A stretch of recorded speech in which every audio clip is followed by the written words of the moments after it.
নমস্কার বন্ধুরা, আশা করি সবাই ভালো আছেন। আজকের এই ভিডিওতে আমরা দেখে নেব সামার্থ পোর্টালে কিভাবে ফর্ম ফিল আপ করবেন, মানে শুরু থেকে শেষ পর্যন্ত কিভাবে আপনার ফর্ম ফিল আপ করবেন। চলুন দেখে নেওয়া যাক। প্রথমেই আপনারা দেখুন, এইখানে লেখা রয়েছে details of deceased railway employee, father বা মাদার, মানে যে চাকরি করতো সে বাবাও হতে পারে মাও হতে পারে।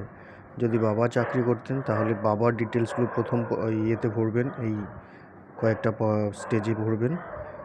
আর যদি মা চাকরি করেন তাহলে মায়ের ডিটেলস ভরবেন। এখানে এমপ্লয়িজ ফুল নেম দেখুন লেখা রয়েছে। আপনারা এমপ্লয়ের পুরো নাম লিখবেন, কিন্তু অবশ্যই তার আগে লেট বসাবেন, কারণ অবশ্যই বাবা বা মা সে অবশ্যই মারা গেছে, যার জন্য নামের আগে লেট বসাবেন। এখানে তার জেন্ডার বসাবেন, মেল না ফিমেল সেটা বসাবেন। এইখানে এমপ্লয়ের ডেট অফ বার্থ, এগুলো কোত্থেকে পাবেন? এগুলো আপনারা সার্ভিস সার্টিফিকেট বা পিপিও ইত্যাদি জায়গা থেকে পেয়ে যাবেন। তারপরে এমপ্লয়ের ডেট অফ ডেথ, যেদিন মারা গেছে সেই তার ডেথ সার্টিফিকেট থেকে ডেট অফ ডেথটা বসিয়ে দেবেন। এমপ্লয়ের পিপিও নাম্বার, মানে পেনশন যে পিপিও বই থেকে পেতেন সেই পিপিও নাম্বারটা এখানে বসিয়ে দেবেন।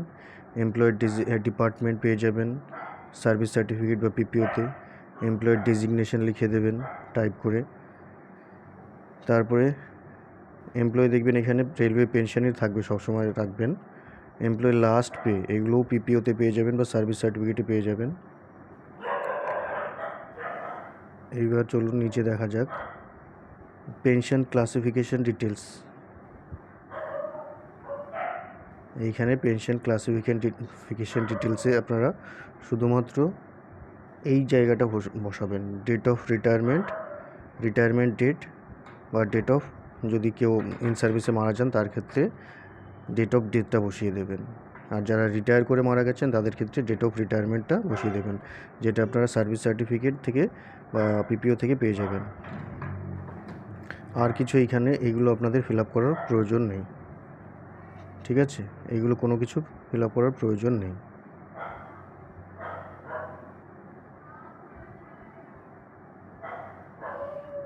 এবার পরের স্টেজে পেয়ে যাবেন এমপ্লয়ির, দেখুন আদার প্যারেন্ট, মানে স্পাউসের ডিটেলস, মানে যে চাকরি করতেন তার স্বামী বা তার স্ত্রীর ডিটেলস এখানে বসাবেন। এইখানে স্পাউস স্টেটাস, এইখানে সবসময় ডিসিজডেই ক্লিক করে রাখবেন, কারণ আপনার বাবা মা, মানে আবেদনকারী বাবা মা দুজনেই মারা গেছেন, তারপরেই আপনি আবেদনের জন্য মানে অ্যাপ্লিকেবল হয়েছেন, তার জন্য এইখানের স্পাউস স্টেটাসে ডিসিজটি রাখবেন সবসময়, এটাতেই ক্লিক করে রাখবেন, চেক করে রাখবেন। এইবার মায়ের নামটা পুরো এখানে দিয়ে দেবেন, মানে যে চাকরি করতেন তার স্পাউসের নাম, এখানেও তার নামের আগে লেট বসাবেন অবশ্যই। তার জেন্ডার লিখবেন, এখানে সিলেক্ট করবেন। এইখানে বলছি ডেট অফ বার্থটা দেওয়ার দরকার নেই, আপনারা এখানে খালিই রেখে দেবেন, কিন্তু ডেট অফ ডেথটা অবশ্যই বসাবেন স্পাউসের বা ডেথ সার্টিফিকেট থেকে।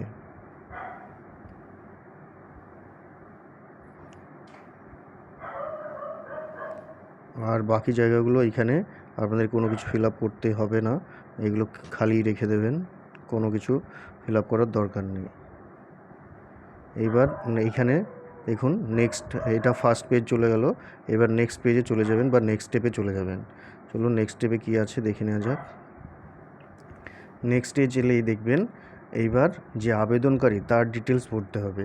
প্রথমে আবেদনকারীর ছবি আপনারা জেপিজি ফরম্যাটে, বাকি ডকুমেন্টস আপনারা পিডিএফে আপলোড করবেন, কিন্তু ছবি এবং সিগনেচার আপলোড করার জায়গা পরে দেখাবো, সেখানেও কিন্তু ছবি এবং সিগনেচারটা অবশ্যই আপনারা জেপিজি ফরম্যাটে আপলোড করবেন, এবং এই জেপিজি ফরম্যাটটা অবশ্যই ম্যাক্সিমাম 2 MB সাইজ হতে পারে, তার বেশি হলে আপলোড হবে না। এইবার যে আবেদন করছে তার ডিটেলস, অ্যাপ্লিক্যান্ট পার্সোনাল ডিটেলস, যে আবেদন করছে আবেদনকারীর পুরো নাম অ্যাজ পার আধার, আবেদনকারীর ডেট অফ বার্থ, যেগুলো আপনাদের বার্থ সার্টিফিকেট থাকলে বার্থ সার্টিফিকেট থেকে দেবেন, বা স্কুল সার্টিফিকেট থাকলে যেমন মাধ্যমিকের অ্যাডমিট কার্ড বা বোর্ড সার্টিফিকেট থাকলে সেটা অনুযায়ী দেবেন।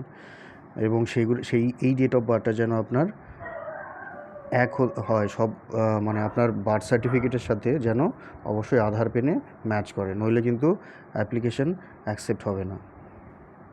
এইবার রিলেশনশিপ, মানে আপনি এমপ্লয়ের আনম্যারিড ডটার, না উইডো ডটার, না ডাইভোর্স ডটার, এখানে ক্লিক করলেই দেখবেন 3টে অপশন পেয়ে যাবেন আপনারা। এইখানটায় ক্লিক করলেই 3টে অপশন পেয়ে যাবেন। কেউ যদি আনম্যারিড ডটার হিসেবে অ্যাপ্লাই করতে চায় তাহলে আনম্যারিড ডটার সিলেক্ট করবেন, কেউ ডাইভোর্স ডটার হিসেবে অ্যাপ্লাই করতে চাইলে ডাইভোর্স ডটার সিলেক্ট করবেন, কেউ উইডো ডটার হিসেবে অ্যাপ্লাই করতে চাইলে উইডো ডটার সিলেক্ট করবেন।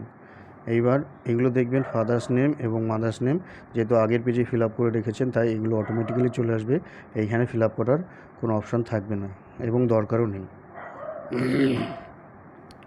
নেক্সট পেজে এলে দেখবেন এইখানে আগে থেকেই লেখা থাকবে আপনাদের, মানে এখানে ভরতে হবে না কিছু, অটোমেটিক্যালি এইটা চলে আসবে। এইবার অ্যাডিশনাল আইডেন্টিফিকেশনস, এইখানে আপনাদের কী কী লিখতে হবে, আবেদনকারীর হাইট লিখতে হবে, আবেদনকারীর একটা আইডেন্টিফিকেশন মার্ক লিখতে হবে, এবং এইখানে লিখতে হবে আপনি ফিজিক্যালি হ্যান্ডিক্যাপড, মানে আপনি কি নিজে যে আবেদনকারী যদি ফিজিক্যালি হ্যান্ডিক্যাপড হয় তাহলে এখান থেকে ইয়েস সিলেক্ট করবেন, আর যদি না হন তাহলে নো সিলেক্ট করবেন।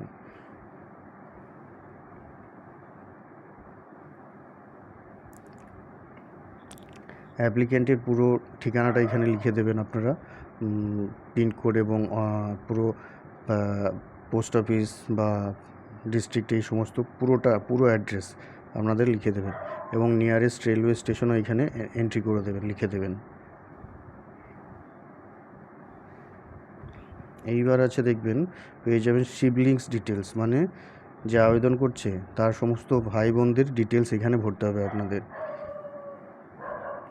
এখানে প্রথমে লেখা রয়েছে দেখুন, do you have any siblings, মানে আবেদনকারীর কি আরও ভাই বোন আছে, আবেদনকারী নিজে বাদে আরও কি ভাই বোন আছে। যদি এইখান থেকে দুটো অপশন পাবেন আপনারা, যদি ইয়েস হয় তাহলে এইখানে অ্যাড সিবলিংস করে এক এক করে যতজন ভাই বোন থাকবে এক এক করে 6জন 5জন 2জন 3জন যাই থাকুক না কেন সেরকম করে অ্যাড করে আস্তে আস্তে এগিয়ে যাবেন এবং তাদের ডিটেলসও করবেন।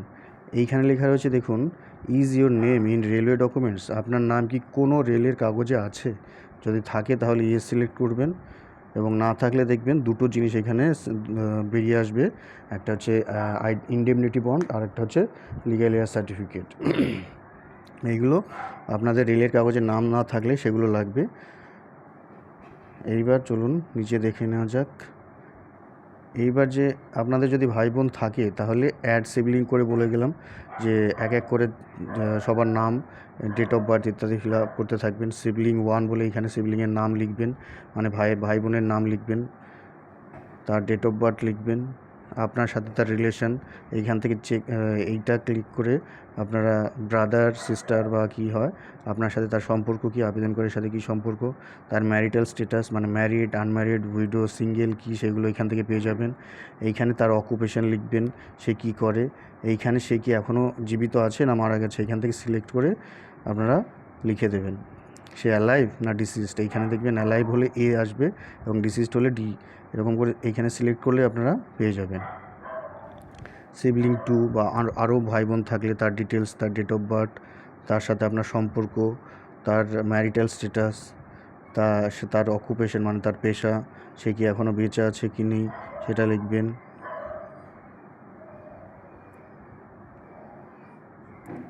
নেক্সটে চলে যাই।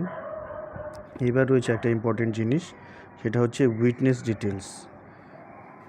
উইটনেস ডিটেলসে আপনারা কী কী ভরবেন। উইটনেস ডিটেলসে আপনারা প্রথমে উইটনেস 1-এ রয়েছে দেখবেন, উইটনেস 1-এ রয়েছে উইটনেসের ডিটেলস, দুজন সাক্ষী লাগবে, দুজন সাক্ষীর ডিটেলস ভরবেন।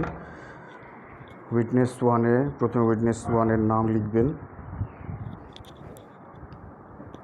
উইটনেস 1-এর নাম, তার পুরো পার্মানেন্ট অ্যাড্রেস এইখানে ভরে দেবেন, তার অকুপেশন তার পেশা কি, সাক্ষী মানে সাক্ষী, দুজন সাক্ষী লাগবে, সেই দুজন সাক্ষীর পুরো ডিটেলস এখানে পরপর ফিল আপ করে দেবেন।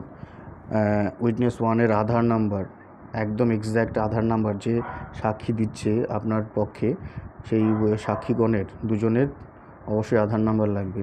এখানে দেখুন উইটনেস 2 রয়েছে, উইটনেস 2-রও নাম লিখবেন, তার অ্যাড্রেস দেবেন, তার অকুপেশন দেবেন, তার আধার নাম্বার দেবেন।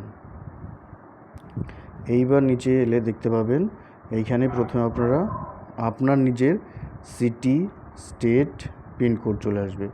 আপনারা এইখানে আলাদা করে সিলেক্ট করতে হবে আপনার নিজেদের অ্যাড্রেসের পিনকোডটা এখানে এন্ট্রি করলেই বাকি এই দুটো অটোমেটিক্যালি চলে আসবে।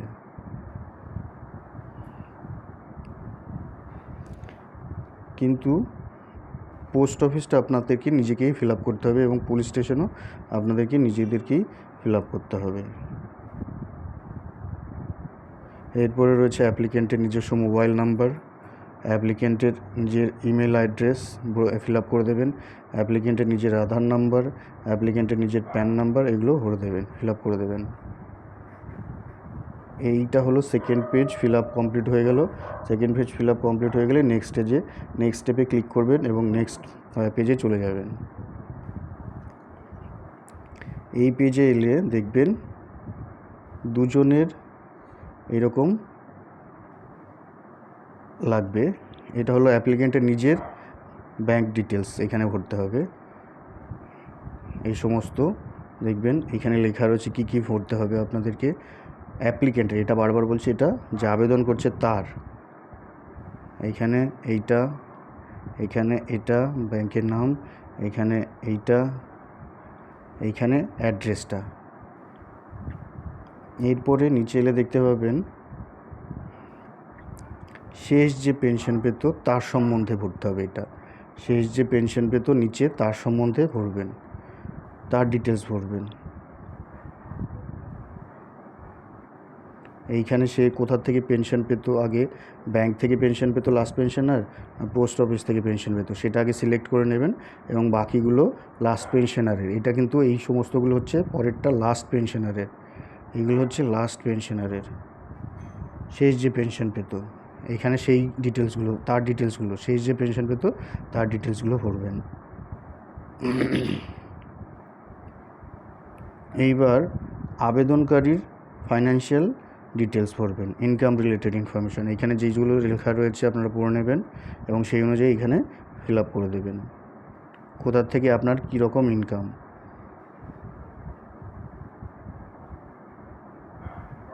এইগুলো দেখবেন এবং এক এক করে ফিল আপ করে দেবেন।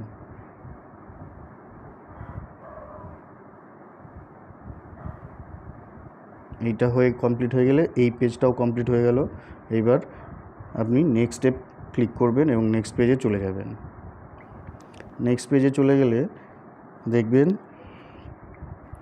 এইখানে কি কি ডকুমেন্ট আপলোড করতে হবে সেইগুলো এক এক করে সবগুলো ডকুমেন্ট আপলোড করে দেবেন। Death certificate of x railway employee, মানে ফাদার, যদি আপনার বাবা চাকরি করে থাকেন তাহলে তার ডেথ সার্টিফিকেট এখানে আপলোড করবেন। যদি আপনার মা চাকরি করে থাকেন তাহলে মায়ের ডেথ সার্টিফিকেট এখানে আপলোড করবেন। এবং এর পরেরটা হচ্ছে ডেথ সার্টিফিকেট অফ স্পাউস, মানে মাদার, আপনার মায়ের ডেথ সার্টিফিকেট আপলোড করবেন। এরপরে রয়েছে first class affidavit regarding income of the applicant, সেটা আপলোড করবেন। First class affidavit regarding legal years of the x railway employee, যে চাকরি করতো তার উত্তরাধিকারী সংক্রান্ত, মানে যতজন উত্তরাধিকারী আছে সেই সম্বন্ধিত একটা ফার্স্ট ক্লাস এফিডেভিট এখানে আপলোড করবেন। তারপরে রয়েছে income residential marital status form, কীগুলো হচ্ছে এসডিও, বিডিও বা কালেক্টর, মানে আবেদনকারীর এসডিও, বিডিও থেকে একটা সার্টিফিকেট, এসডিও, বিডিও বা ডিএম বা কালেক্টর থেকে একটা সার্টিফিকেট আপনারা জোগাড় করবেন। সেখানে যেন আপনার ইনকাম লেখা থাকে, আপনার স্থায়ী ঠিকানা লেখা থাকে, আপনার ম্যারিটাল স্ট্যাটাস লেখা থাকে, এইগুলো যেন অবশ্যই লেখা থাকে সেরকম একটা সার্টিফিকেট আপনারা আপলোড করে দেবেন। এরপরে সমস্ত পিপিও আপনার কাছে, আবেদনকারীর কাছে, পুরনো পিপিও হোক বা নতুন পিপিও হোক, 7CPC সমস্ত পিপিওগুলো আপলোড করে দেবেন একসাথে মার্জ করে। মানে একটা পেজ শুধু পিপিওর ফ্রন্ট পেজটা আপলোড করে দিলে হবে না, যতগুলো পিপিও আছে সেই ততগুলো পিপিওর প্রত্যেকটা পেজ স্ক্যান করে মার্জ করে তবেই আপলোড করবেন। এরপরে রয়েছে দেখবেন অ্যাপ্লিক্যান্টের আধার কার্ড অরিজিনালটা স্ক্যান করে আপলোড করবেন বোথ সাইড। অ্যাপ্লিক্যান্টের প্যান কার্ড স্ক্যান করে অরিজিনালটা আপলোড করবেন। এরপরে রয়েছে ব্যাংক বা পোস্ট অফিসের পাসবুক, যে লাস্ট পেনশনারের যে পেনশন পেতেন তিনি যে ব্যাংক থেকে বা যে পোস্ট অফিস থেকে পেনশন পেতেন সেই ব্যাংক বা পোস্ট অফিসের বইটার ফ্রন্ট পেজের এবং লাস্ট 3টে ট্রানজ্যাকশানের অরিজিনাল স্ক্যান করে মার্জ করে আপলোড করবেন। ঠিক আছে, এইবার নেক্সট আছে ফর্ম 26AS। এখানে আবেদনকারীর ফর্ম 26AS আপলোড করবেন। ফর্ম 26AS কীভাবে ডাউনলোড করে নিতে হয় সেটা দেখবেন এই প্লে লিস্টে, এই চ্যানেলেই পেয়ে যাবেন। কীভাবে আপনারা ফর্ম 26AS আবেদনকারীর ফর্ম 26AS ডাউনলোড করতে হয় সেই সংক্রান্ত ভিডিও পেয়ে যাবেন। এরপরে আছে আপনার পাসপোর্ট সাইজ ফটো। এইটা অলরেডি চলে আসবে, কারণ আপনারা ফটোটা আগে থেকে আপলোড করেছেন, যার জন্য এটা আগে থেকে চলে আসবে। অ্যাপ্লিকেন্টের সিগনেচার অফ দ্য অ্যাপ্লিকেন্ট, মানে অ্যাপ্লিকেন্টের সই বা টিপসই, সেটা স্ক্যান করে আপলোড করবেন। এই ফটোটা এবং সিগনেচারটা আপনারা জেপিজি ফরম্যাটে আপলোড করবেন। বাকি সমস্ত ডকুমেন্ট আপনারা পিডিএফ ফরম্যাটে আপলোড করবেন। এরপর রয়েছে proof of date of birth, খুবই ইম্পর্টেন্ট। আপনার বার্থ সার্টিফিকেট থাকলে আবেদনকারীর বার্থ সার্টিফিকেট আপলোড করে দেবেন। বার্থ সার্টিফিকেট না থাকলে 10th মাধ্যমিকের অ্যাডমিট কার্ড এবং বোর্ড সার্টিফিকেট একসাথে মার্জ করে স্ক্যান করে আপলোড করে দেবেন। যদি সেটাও না থাকে তাহলে যে কোনো স্কুল ট্রান্সফার সার্টিফিকেট বা স্কুল পাস সার্টিফিকেট যে কোনো ক্লাসেরই হোক না কেন, সেটা 4 হতে পারে, 5 হতে পারে, 6 হতে পারে, 7 হতে পারে, 8 হতে পারে, যে কোনো ক্লাসেরই হতে পারে।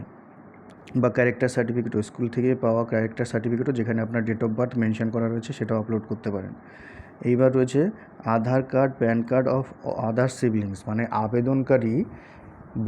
আবেদনকারীর অন্যান্য সমস্ত ভাই বোনদের প্যান কার্ড এবং আধার কার্ড একসাথে স্ক্যান করে অরিজিনালগুলো মার্জ করে সবারটা একসাথে স্ক্যান করে মার্জ করে আপলোড করে দিতে হবে।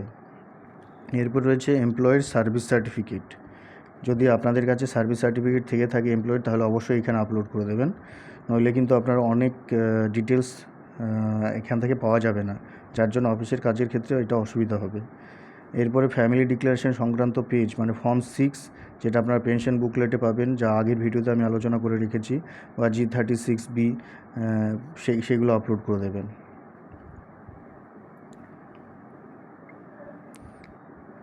এরপরে রয়েছে দেখুন G114 বা GP47।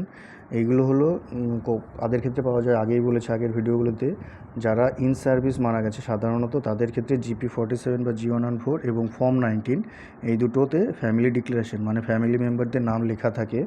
তো এইগুলো থাকলে আপনাদের কাছে আপনারা আপলোড করে দেবেন।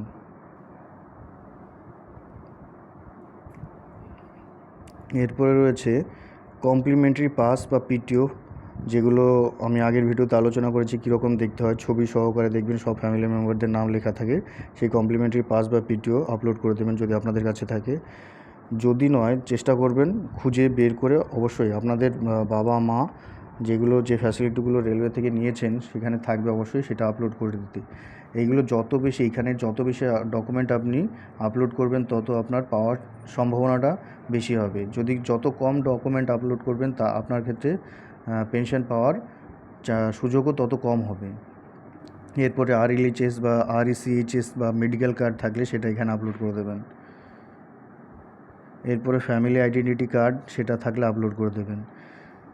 এইখানে এইগুলো আবারও বারবার বলছি, শুধু বইটার একটা পেজ আপলোড করবেন না। আপনাদের কাছে এই বইগুলো থাকলে বা এই কার্ডগুলো থাকলে, এই কার্ডগুলোর প্রত্যেকটা পেজ, 3টে 4টে যতগুলো পেজ আছে সবগুলো একসাথে স্ক্যান করে, অরিজিনালটা স্ক্যান করে মার্জ করে সমস্ত পেজগুলো আপলোড করবেন।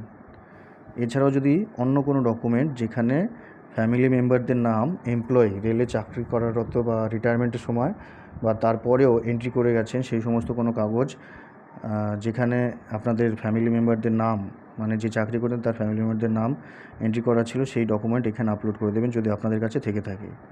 এরপরে রয়েছে first class affidavit regarding NOC from all siblings, মানে যে আবেদন করছে তিনি বাদে তার সমস্ত ভাই বোনদের থেকে একটা নো অবজেকশন সার্টিফিকেট, মানে ফার্স্ট ক্লাস এফিডেভিট থেকে নিতে হবে। সেটা আপনারা এইখানে তার সমস্ত পেজগুলো, অ্যাফিডেভিটের সমস্ত পেজগুলো আপলোড করে দেবেন, অরিজিনালটা, কোনো ফটোকপি বা জেরক্স কপি আপলোড করবেন না।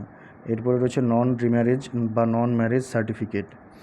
এটা আপনারা দেখবেন পঞ্চায়েত বা মিউনিসিপ্যালিটি এবং এসডিও ডিএম বা কালেক্টর থেকে যেটা পেয়েছেন সেই দুটো একসাথে মার্জ করে এখানে যেখানে আপনার ম্যারিটাল স্ট্যাটাস লেখা রয়েছে সেটা একসাথে মার্জ করে, মানে এসডিও ডিএম বিডিও থেকে পাওয়া সার্টিফিকেটটা এবং পঞ্চায়েত বা মিউনিসিপ্যালিটি থেকে পাওয়া সার্টিফিকেটটা একসাথে মার্জ করে তবে এখানে স্ক্যান করে আপলোড করে দেবেন। এটা হয়ে গেলে এই পেজটাও কমপ্লিট। এবার নেক্সট স্টেপে চলে যাবেন।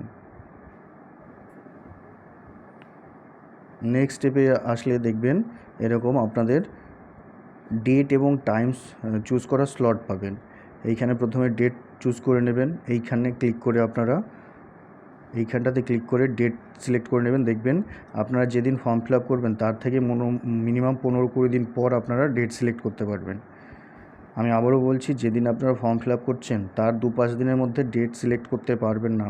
মিনিমাম 10-15 দিন পরে গিয়ে, মিনিমাম 15 দিন বা তারপরে গিয়ে এক ডেট পাবেন, প্রথম ডেট পাবেন এবং সেটা সিলেক্ট করে নিয়ে এখানে স্লট দেবেন। স্লট অবশ্যই চেষ্টা করবেন বিকেলের দিকে স্লটটা দেওয়ার, দুপুরের দিকে স্লট দেবেন না, বিকেলের দিকে স্লটটা দেবেন। এইখানে আরও একটা ডেট আপনারা চুজ করতে পারেন, মানে দুটো ডেট চুজ করতে পারেন। এইখান থেকে সিলেক্ট করে নেবেন পরবর্তী ডেটটা এবং স্লটটাও চুজ করে নেবেন এবং এইভাবে এই পেজটাও কমপ্লিট হয়ে যাবে। নেক্সট স্টেপে চলে যাবেন।